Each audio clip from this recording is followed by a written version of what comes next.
नमस्कार, मैं हूं प्रदीप कुमार। आप देख रहे हैं पॉलिटिकल आइडिया।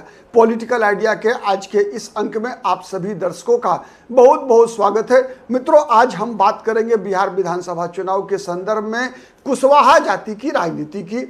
इसलिए कुशवाहा जाति की राजनीति की आज मैं बात करूंगा क्योंकि आपको पता है दो तीन चीजें महत्वपूर्ण है बिहार की राजनीति को और बिहार के चुनाव को समझने के लिए कि चुनाव का परिणाम, क्योंकि हम जितने भी लोग हैं बिहार के रहने वाले सभी लोग इस इंतजार में हैं कि इस बार कौन जीतेगा चुनाव।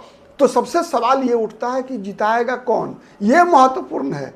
चुनाव जीतेगा वही जिसे लोग जिताएंगे। तो इस बार सत्ता की चाबी किसके पास है, ये सबसे बड़ी बात है। तो देखिए, बिहार जैसे राज्य में मतदाता दो प्रकार के हैं। एक तो फिक्स्ड है, जैसे अगर मैं बात करूं सामान्य तौर पे तो मुसलमानों का वोट बीजेपी के खिलाफ जाएगा, बीजेपी के गठबंधन के खिलाफ जाएगा। फिक्स्ड है, इसमें कहीं कोई दो मत नहीं है कि वो मुसलमान किसी को भी देगा लेकिन बीजेपी और बीजेपी के गठबंधन को वोट नहीं देगा।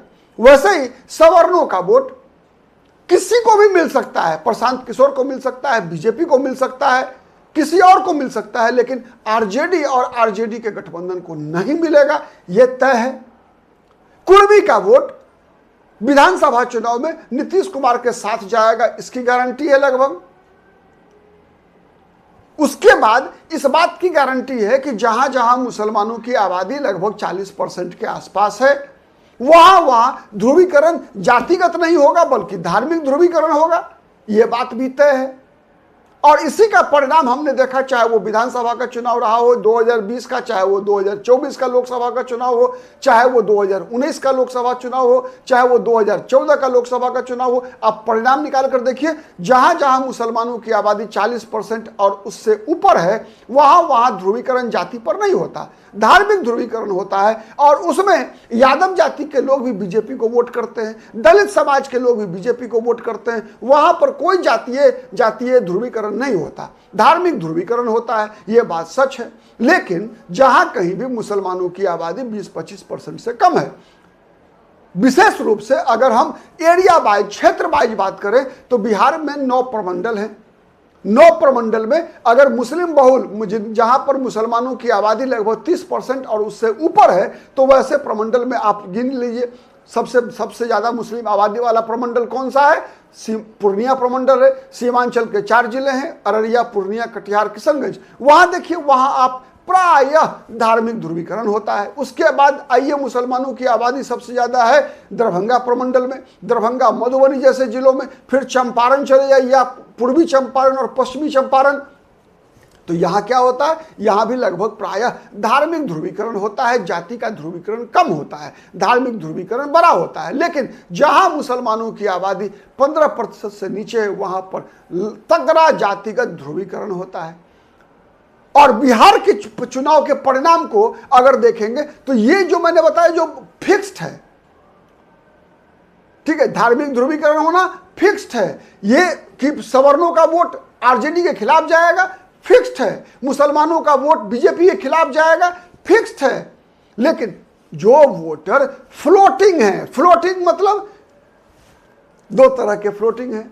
एक तो उम्मीदवार के आधार पर वोट डालने वाले लोग, जिस जाति का उम्मीदवार जिस विधानसभा सीट में होगा या जिस जाति के उम्मीदवार अधिक संख्या में होंगे, उस गठबंधन के साथ उस जाति का वोट जाता है। तो उसमें सबसे, चूंकि देखिए एक चीज है, बिहार की आबादी की संरचना को अगर देखा जाए तो मैंने बताया कि सवर्ण एक तरफ कर दीजिए, ब्राह्मण, भूमिया, राजपूत, कायस्थ।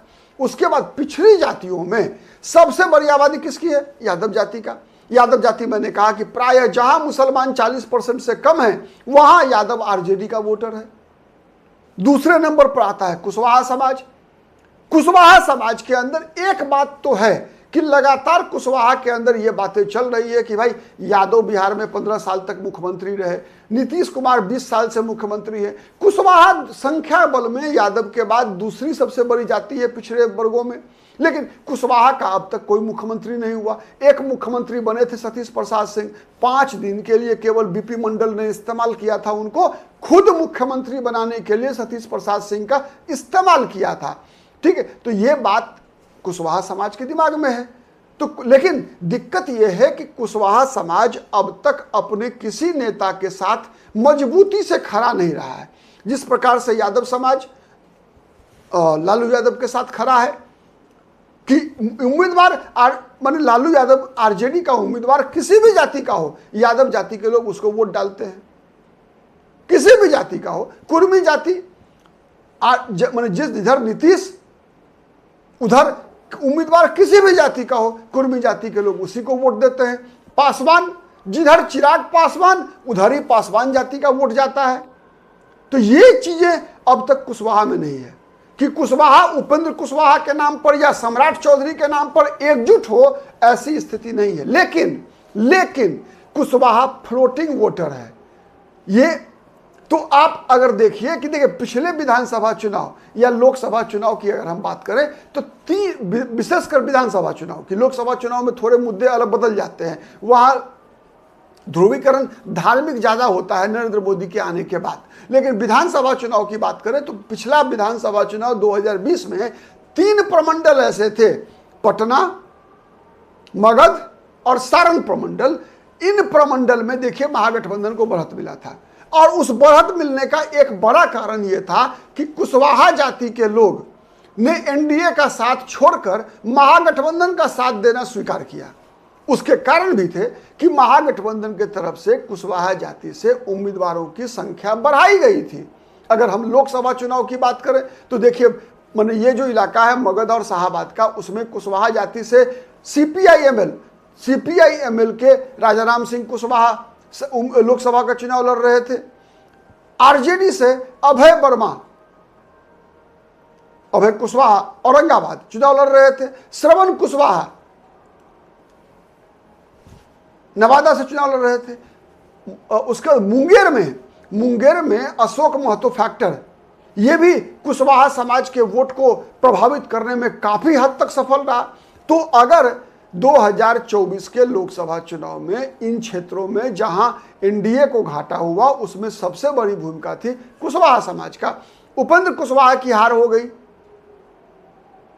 सम्राट चौधरी की बातें कुशवाहा समाज के लोगों ने नहीं सुना। कई 2024 के लोकसभा चुनाव में सम्राट चौधरी नवादा औरंगाबाद के गांव में घूमते रह गए कि भाई मुझे बीजेपी सीएम बनाना चाहती है, आप बीजेपी के साथ आइए मजबूती से, तब कोई कुशवाहा का बेटा मुख्यमंत्री बन सकता है। लेकिन कुशवाहा जाति के लोगों ने सम्राट चौधरी की बात नहीं सुनी और आरजेडी को वोट दिया। विधानसभा चुनाव में भी देखिए 2020 के विधानसभा चुनाव में जो महागठबंधन को जो फायदा हुआ पटना, मगध और सारण प्रमंडल में, उसकी एक कारण तो रहा कि सीपीआई-एमएल। लेकिन सीपीआई-एमएल किस वोट को लेकर आई? आप देखिए सीपीआई-एमएल ने जो वोट लेकर आया उसमें सबसे बड़ी तादाद थी कुशवाहा जाति की। सीपीआई-एमएल के महागठबंधन के साथ जुड़ने का असर हुआ कि कुशवाहा जाति का आक्रोश जो आरजेडी के साथ था, तेजस्वी यादव से जो एक प्रकार से दूरी बनी थी, उस दूरी को सीपीआई-एमएल ने कुशवाहा और आरजेडी की दूरी को सीपीआई-एमएल ने कम किया, घटाया। और इसका असर जो है पड़ा है मगध में, मगध प्रमंडल में, पटना प्रमंडल में और सिवान माने सारण प्रमंडल में भी। आप अगर सूची निकाल कर देख लीजिए केवल विधानसभा 2020 का, आपको सब कुछ आंकड़े एकदम मिल जाएंगे आपको कि सबसे बड़ा फैक्टर रहा है कुशवाहा। इस बार भी विधानसभा चुनाव में भी मैंने बताया कि लगभग प्रमुख जातियां जितनी भी हैं सब ने अपना अपना किनारा पकड़ा हुआ है। सबसे ज्यादा यदि दिशाहीन अगर वोटर हैं अगर, तो वो कुशवाहा जाति के लोग हैं। इसीलिए मैं बता रहा हूं 2025 के विधानसभा चुनाव में सरकार, चूंकि आप देख रहे हैं कि जिस प्रकार की नजदीकी मुकाबला हो रहा है एनडीए और महागठबंधन के बीच, जितने भी सर्वे हो रहे हैं कई मामलों में तेजस्वी यादव आगे हैं, कुछ मामलों में नीतीश कुमार आगे हैं। तो एकदम टाइट फाइट हो रहा है यहां। और उसमें पिछली बार भी आप देखिए मात्र 11,500 वोट का डिफरेंस था।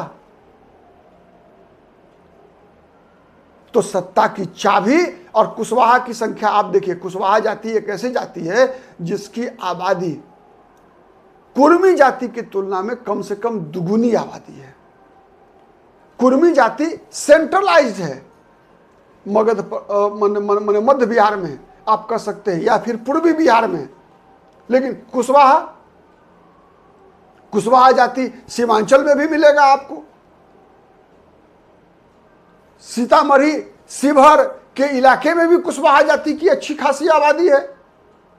मुंगेर प्रमंडल जो है उसमें भी कुशवाहा जाति की आबादी बहुत अच्छी खासी है। समस्तीपुर चले जाइए, सारण प्रमंडल चले जाइए, मगध शाहाबाद का इलाका चले जाइए, तो एक ऐसी जाति है कुशवाहा जाति जो इस चुनाव में अगर MY के साथ कुशवाहा की ताकत लगी, जुड़ी MY के साथ, और प्लस कांग्रेस CPI-ML CPI-CPM की ताकत अगर मिली, और जो पहले से ही है, और उसमें केवल और केवल कुशवाहा जाति की ताकत अगर पूरी लग गई अगर महागठबंधन के साथ, तो आप यकीन मानिए पिछली बार जो 3 प्रमंडल में लीड हुआ था वो 2 प्रमंडल और बढ़ जाएगा।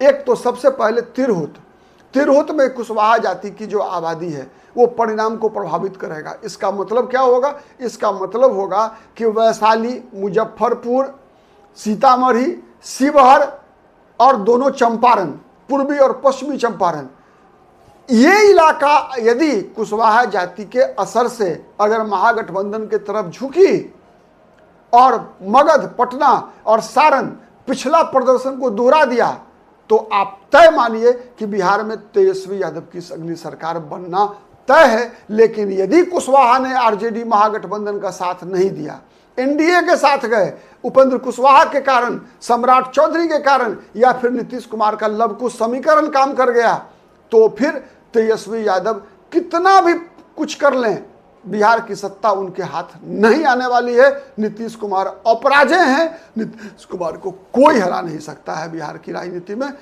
आप कितने सहमत हैं इस बात से जरूर कमेंट बॉक्स में आकर बताइएगा। आज के लिए इतना ही, बहुत बहुत धन्यवाद। नमस्कार, जय हिंद।